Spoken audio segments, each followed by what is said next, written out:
What's up guys, Matt back again with another unboxing video, and today we're going to be reviewing the Super Saiyan 4 Limit Breaker Xeno Goku from Ichiban Kuji, Super Dragon Ball Heroes 4th mission.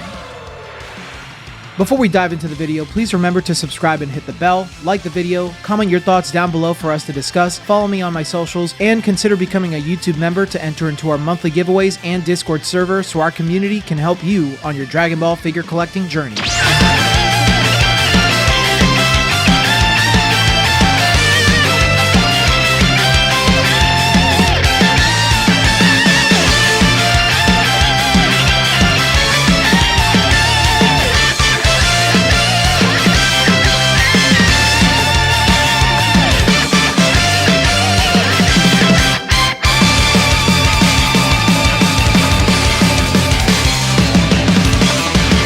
This figure is based on Super Saiyan 4 Limit Breaker Xeno Goku from the Super Dragon Ball Heroes promotional anime. This figure is an Ichiban Kuji release, so if you'd like to learn more about Ichiban Kuji, check the video in my description below to learn more about it. If you're also interested in buying this figure, then I suggest going on eBay, Buy, or Zen Market to pick him up. This figure seems based closely enough to this render of the character from the Super Dragon Ball Heroes card game. It isn't one-to-one, and I'm not sure if I could find one that's a little bit closer, so if someone in the comments can let me know if there's a more closer render or iteration of this character as a source, please let me know. This figure and the rest of the Ichiban Kuji set was released on November 5th, 2022. The figure stands at 9.75 inches, weighs 2 pounds, 5.3 ounces in box, 1 pound, 7.6 ounces outside of the box, and the figure comes whole with his support.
Okay, I wasn't using the full name of this form just to not stutter the whole time when recording this, but I think his full form name in the promotional anime and card game is Super Limit Breaker, I'm sorry, oh my god, Super Full Power Limit Breaker Saiyan 4 Xeno Goku.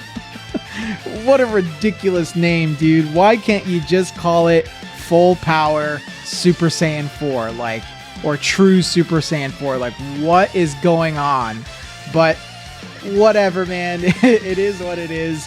As I've said in the last couple of videos, I'm not super enthusiastic about Super Dragon Ball Heroes. It's fine. I'm glad it's actually going to be CG moving forward for the new arc. It might actually help the anime look better.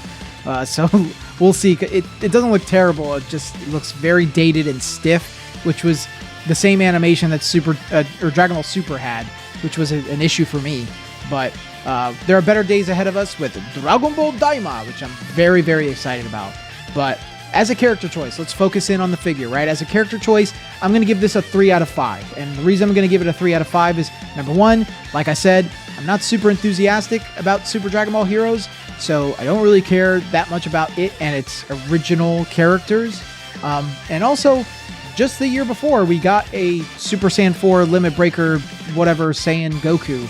So, kind of lazy, you know, not really that cool, Bandai. So, I'll give it a 3 out of 5 as a character choice.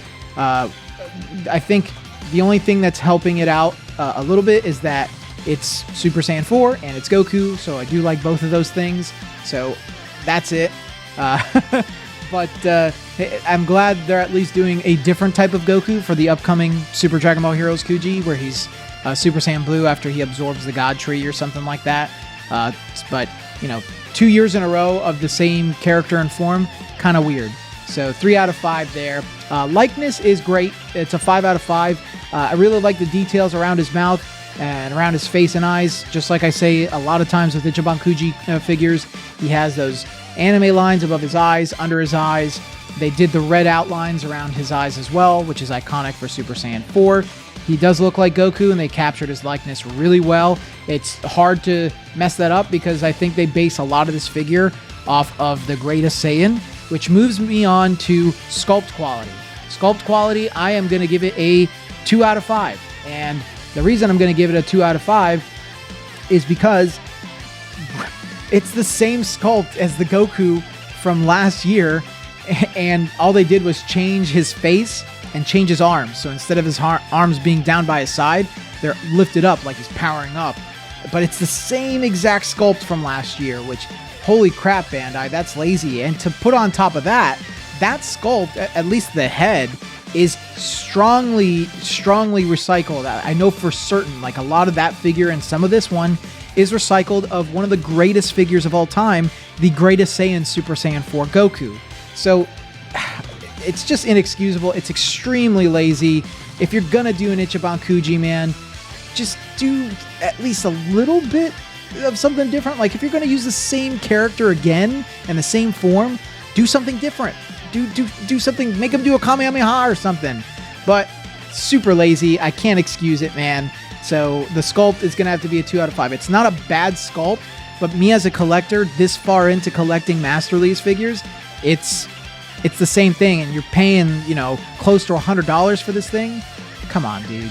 It's messed up. Anyways, sculpt quality is a 2 out of 5. Paint and shading, I'm going to have to give that a 3 out of 5. And here's the reason why. The paint and shading application is actually pretty good. He's got shading on his little belt sash. He's got it all around his cloak. He's got shading on the blue wraps by his feet, his wrist wraps. He's got shading in his hair, on his chest, and I can even see some shading on the fur.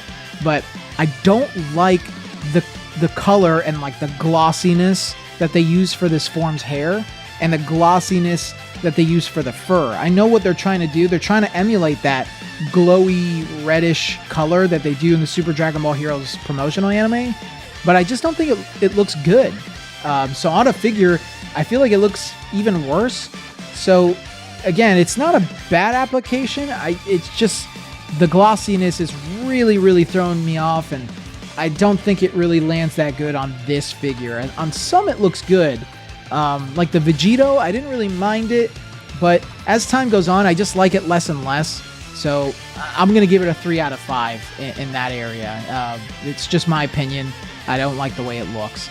And then finally, size and scale is perfect. 5 out of 5. There's nothing wrong with his size and scale. As I've been saying in a lot of these reviews, it's standard. He's around that 10-inch mark, which is pretty good for Goku. He'll scale well with other figures within your collection, and, you know, is a really good size. So there's nothing wrong with that area there. All in all, guys, I don't know. I don't really understand why Bandai did this again for a second year in a row. Just, you know, at least do something different.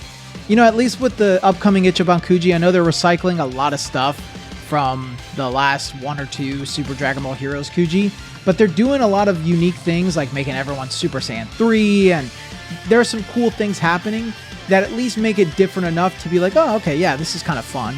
But this is just lazy. This is bad. It's not the laziest one in the set. We'll get to that in a couple of reviews, but it's pretty lazy. So I'm going to have to walk away giving this one a 3.5 out of 5.